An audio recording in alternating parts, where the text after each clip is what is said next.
ನಮಸ್ಕಾರ ವೀಕ್ಷಕರೇ, ಮುದ್ದು ಸೊಸೆ ಧಾರಾವಾಹಿಯ ಇಂದಿನ ಸಂಚಿಕೆಯಲ್ಲಿ ಏನಾಗಿದೆ ಅನ್ನೋದನ್ನು ತಿಳಿಸ್ತೀವಿ. ಅದಕ್ಕಿಂತ ಮೊದಲು ನಮ್ಮ ಚಾನಲ್ಗೆ ನೀವು ಸಬ್ಸ್ಕ್ರೈಬ್ ಮಾಡಿಲ್ಲ ಅಂದರೆ ದಯವಿಟ್ಟು ಸಬ್ಸ್ಕ್ರೈಬ್ ಮಾಡ್ಕೊಳ್ಳಿ. ವಿದ್ಯಾ ಹಾಗೂ ವಿದ್ಯನ್ ಮನೆಯವರು ಹೊರಗಡೆ ಬಂದಿರ್ತಾರೆ. ಆಗ ರತ್ನ ವಿದ್ಯನ ಹತ್ರ ಹೇಳ್ತಾರೆ, ನೀನು ದುಡುಕಿ ತುಂಬ ದೊಡ್ಡ ತಪ್ಪು ಮಾಡಿಬಿಟ್ಟೆ ಅಂತ ಹೇಳ್ತಾರೆ. ಯಾಕಂದರೆ ನೀನು ಅಷ್ಟು ರೋಷವಾಗಿ ಮಾತಾಡಬಾರ್ದಿತ್ತು. ಅದು ಅಲ್ಲದೆ ನಿನ್ನ ಗಂಡ ಅವರು, ಅದು ಅಲ್ಲದೆ ಒಂದು ಗಂಡಸು, ಅವ್ರ ಬಗ್ಗೆ ನೀನು ಆ ರೀತಿ ಮಾತಾಡಬಾರ್ದಿತ್ತು ಅಂತ ರತ್ನ ಹೇಳ್ತಾರೆ. ಆಗ ವಿದ್ಯೆ ಹೇಳ್ತಾಳೆ, ನಾನು ಎಷ್ಟು ಅಂತ ಸುಮ್ಮನಿರಬೇಕು, ನನ್ನ ಸ್ವಾಭಿಮಾನಕ್ಕೆ ಧಕ್ಕೆ ಆದರೆ ನಾನು ಮಾತಾಡ್ತೀನಿ ಅಂತ ಹೇಳ್ತಾರೆ. ಅದು ಅಲ್ಲದೆ ನಮ್ಗಳ ಬಗ್ಗೆ ಅಷ್ಟು ಹಗೂರವಾಗಿ ಮಾತಾಡುವಂಥದ್ದು ಏನಿತ್ತು? ಅದು ಅಲ್ಲದೆ ಅಪ್ಪ ತಪ್ಪು ಮಾಡಿದ್ದಾರೆ, ಹೌದು, ಆದರೆ ಅವ್ರ ಕಾಲಿಗೆ ಬಿದ್ದು ನೀವಿಬ್ಬರು ಕ್ಷಮೆ ಕೇಳಿದ್ರಲ್ವಾ, ಅವರು ಅದನ್ನು ಕ್ಷಮಿಸಬೇಕಿತ್ತು. ಅದನ್ನು ಬಿಟ್ಟು ಆ ರೀತಿಯಾಗಿ ಮಾತನಾಡೋದು ತಪ್ಪಾಗುತ್ತೆ ಅಂತ ವಿದ್ಯಾ ಅಮ್ಮ ಮತ್ತು ಅಪ್ಪನಿಗೆ ಹೇಳ್ತಾರೆ. ಅದೇ ಸಮಯಕ್ಕೆ ಅಲ್ಲಿ ಭದ್ರ ಬರ್ತಾನೆ. ಭದ್ರ ಬಂದು ಹೇಳ್ತಾನೆ, ನಿಮ್ಮ ಯೋಗ್ಯತೆ ನೋಡಿ ನಾನು ಸಂಬಂಧ ಬೆಳೆಸಬೇಕಿತ್ತು ಅಂತ ಹೇಳ್ತಾನೆ. ನೋಡು, ನಾನು ಅಪ್ಪಯ್ಯ ನಿನಗೆ ಎಷ್ಟೆಲ್ಲ ಮರ್ಯಾದೆ ಕೊಟ್ಟು, ಆದರೆ ನೀನು ಒಂದು ಕೈ ಆರೋಕ್ಕೆ ಮುಂಚೆನೇ ದ್ರೋಹ ಮಾಡೋನು ಅಂತ ತೋರಿಸ್ಬಿಟ್ಟೆ ಅಂತ ಹೇಳ್ತಾನೆ. ನಿನಗೆ ಅದೆಷ್ಟು ಧೈರ್ಯ, ನಮ್ಮ ಅಪ್ಪನ ಹೆಸರು ಹೇಳ್ಕೊಂಡು ಜನಗಳ ಹತ್ರ ದುಡ್ಡು ತಗೊಳ್ತಾ ಇದ್ದೆ ಅಲ್ವಾ? ಆಗ ಚೆಲುವ ಹೇಳ್ತಾನೆ, ನನ್ನಿಂದ ಶಾನೆ ದೊಡ್ಡ ಅಪರಾಧ ಆಗಿದೆ ಅಂತ ಗೊತ್ತು ಅಳಿ ಅಂದರೆ, ಅದಕ್ಕೆ ನಾನು ಕ್ಷಮೆನೂ ಕೂಡ ಕೇಳಿದ್ದೀನಿ, ಹಾಗೆ ನಾನು ಅದಕ್ಕೆ ಕಾನೂನು ಪರವಾಗಿ ಶಿಕ್ಷೆನೂ ಕೂಡ ಅನುಭವಿಸಿ ಬಂದಿದ್ದೀನಿ ಅಂತ ಹೇಳ್ತಾನೆ. ನೋಡು, ಈಗ ಏನೇನೋ ಹೇಳ್ತಾ ಇದೆಯಾ, ಆದರೆ ಅಪ್ಪಿತಪ್ಪಿ ಏನಾದರೂ ನನ್ನಪ್ಪ ಜೈಲಿಗೆ ಹೋಗುವಂಥ ಪರಿಸ್ಥಿತಿ ಬಂದರೆ ಆಗ ಏನು ಮಾಡ್ತಿದ್ದೆ ನೀನು ಅಂತ ಭದ್ರ ಕೇಳಿದಾಗ ಚೆಲುವ ತಪ್ಪಿತಸ್ಥನಾಗಿ ತಲೆ ಕೆಳಗೆ ಹಾಕ್ತಾನೆ. ನೋಡಿ, ನಿಮ್ಮ ಮುಖ ನೋಡೋದಾಗಲಿ ನಿಮ್ಮ ನೆರಳು ಕೂಡ ಸೋಗಿಸೋದಕ್ಕೂ ಕೂಡ ನಾನು ಇಷ್ಟಪಡೋದಿಲ್ಲ. ನನ್ನಿಂದ ಏನಾದರೂ ಅನಾಹುತ ಆಗೋದಕ್ಕೂ ಮುಂಚೆ ನೀವಿಲ್ಲಿಂದ ಹೊರಟು ಬಿಡಿ ಅಂತ ಭದ್ರ ಅಲ್ಲಿಂದ ಹೋಗ್ತಾನೆ. ಸರಿ, ನೀವಿನ್ನು ಹೊರಡಿ ಅಂತ ಹೇಳ್ತಾರೆ. ನಾನಿನ್ನು ಹೊರಡಬೇಕು ಅಂತ ವಿದ್ಯೆ ಹೇಳಿದಾಗ, ನೀನು ಎಲ್ಲಿಗಮ್ಮ ಹೋಗ್ತೀಯಾ ಅಂತ ರತ್ನ ಕೇಳಿದಾಗ ವಿದ್ಯೆ ಹೇಳ್ತಾಳೆ, ನನಗೆ ಕಾಲೇಜಿಗೆ ಹೋಗಬೇಕು ಅಂತ ಹೇಳ್ತಾಳೆ.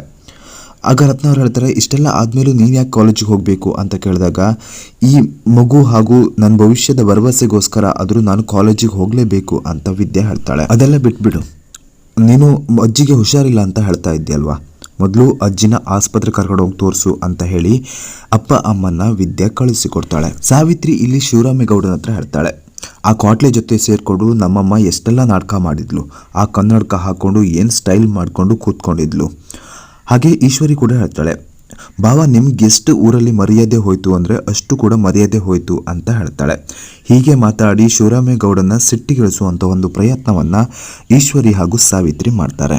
ಹೀಗೆ ಮಾತನಾಡ್ತಾ ಇರಬೇಕಾದ್ರೆ ವಿನಂತಿಗೆ ಸಿಟ್ಟು ಬಂದುಬಿಡುತ್ತೆ. ಸಿಟ್ಟು ಬಂದು ಹೇಳ್ತಾಳೆ, ಅವಳನ್ನ ನಾನು ಸುಮ್ಮನೆ ಬಿಡಬಾರ್ದಿತ್ತು, ಅವಳನ್ನ ನಾನು ಸಾಯಿಸಿಬಿಡಬೇಕು ಅನ್ನುವಷ್ಟರಲ್ಲಿ ಶಿವರಾಮೇಗೌಡ ಹೇಳ್ತಾನೆ, ವಿನಂತಿ ಏನು ಮಾತು ಅಂತ ಆಡ್ತೀಯ, ಮಾತು ಹದ್ದು ಬಸ್ನಲ್ಲಿರಲಿ ಅಂತ ಶಿವರಾಮೇಗೌಡ ವಾರ್ನ್ ಮಾಡ್ತಾನೆ.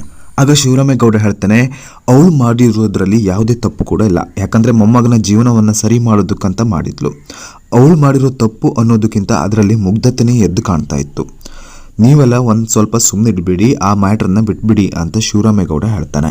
ಅದೇ ಸಮಯಕ್ಕೆ ಗೋವಿಂದ ಹೇಳ್ತಾನೆ, ನೀವಿಬ್ರು ಶೆಡ್ ಬಿಟ್ಟು ಇಲ್ಲೇನು ಮಾಡ್ತಾ ಇದ್ದೀರಾ, ಮನೆ ಸಮಸ್ಯೆ ಪರಿಹಾರ ಆಯ್ತಲ್ವಾ, ಇಲ್ಲಿಂದ ನೀವು ಹೊರಟು ಬಿಡಿ ಶೆಡ್ಗೆ ಅಂತ ಹೇಳಿ ಗೋವಿಂದ ಹೇಳ್ತಾನೆ. ಅವರು ಹೋದಾದ್ಮೇಲೆ ಸಾವಿತ್ರಿ ಹೇಳ್ತಾಳೆ, ಅಮ್ಮ ಬದುಕಿದ್ದು ತುಂಬ ಒಳ್ಳೆಯದೇ ಆಯಿತು, ಇಲ್ಲಾಂದರೆ ಈಶ್ವರಿ ಮನೆ ಒಳಗಡೆ ಬರ್ತಾ ಇದ್ಲು, ನಾನು ಮಹಾರಾಣಿ ಆಗೋದಕ್ಕೆ ಸಾಧ್ಯ ಆಗ್ತಾ ಇಲ್ಲ ಇತ್ತು, ಈಗ ನಾನು ಮಹಾರಾಣಿ ಅಂತ ಸಾವಿತ್ರಿ ಖುಷಿಯಿಂದ ಇರ್ತಾಳೆ. ಇಲ್ಲಿ ಅಜ್ಜಮ್ಮ ತುಂಬ ಬೇಸರದಿಂದ ಕೂತ್ಕೊಂಡಿರ್ತಾರೆ. ಅದೇ ಸಮಯಕ್ಕೆ ಊಟ ಮಾಡಿ ಅಂತ ಊಟವನ್ನು ಚಂಪ ಮತ್ತು ಮೋಹನ ತಂದಿರ್ತಾರೆ.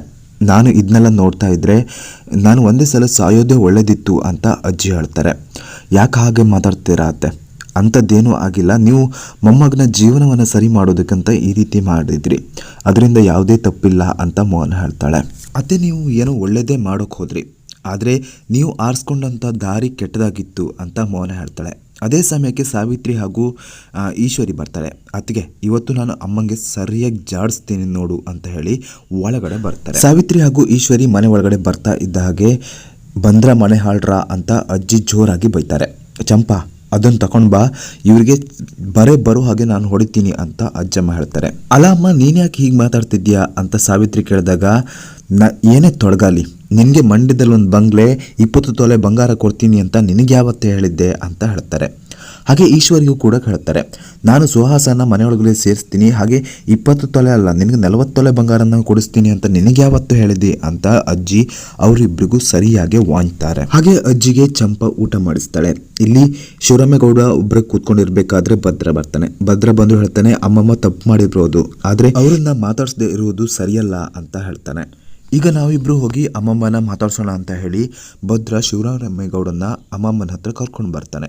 ಕರ್ಕೊಂಡು ಬರಬೇಕಾದ್ರೆ ಅಜ್ಜಿ ಆಲೋಚನೆ ಮಾಡಿಕೊಂಡು ಒಂದು ಕಡೆ ಕೂತ್ಕೊಂಡಿರ್ತಾರೆ. ನೀನು ಏನೇನೋ ಯೋಚನೆ ಮಾಡಿಕೊಂಡು ನಿನ್ನ ಮನಸ್ಸನ್ನು ಕೆಡಿಸ್ಕೋಬೇಡ, ನನ್ನ ಕುಟುಂಬನ ಬಿರುಕನ್ನು ಸರಿಪಡಿಸೋದಕ್ಕಂತ ಮಾಡಿದೆ, ಆದರೆ ನಿನ್ನ ದಾರಿ ಮಾತ್ರ ತಪ್ಪಾಗಿತ್ತು ಅಂತ ಶಿವರಾಮೇಗೌಡ ಹೇಳ್ತಾನೆ.